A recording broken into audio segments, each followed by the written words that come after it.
Lieutenant Governor Dan Patrick told our news partners at the Texas Tribune he'd work to force a special session if bail reform and a total ban on THC are not passed into state law.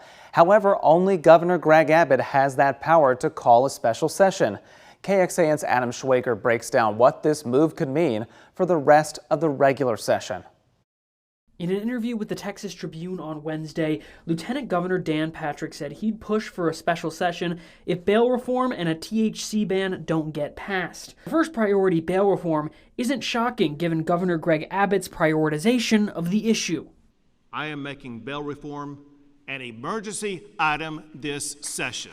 However, a ban on edible cannabis hasn't been declared a high priority for Abbott or for the Texas House. I think there has been less interest in this issue in the House, and there have been more countervailing positions for a long time in the House. UT professor James Henson has been focused on the Texas Legislature for decades, running a public opinion poll since 2008. Henson says Patrick's stance on restricting marijuana access for children is a sympathetic one, but a THC ban on the whole?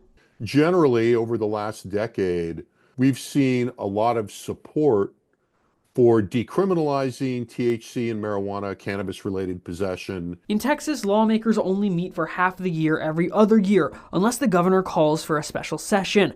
However, Patrick could force the governor's hand by withholding key bills from passing in the Senate.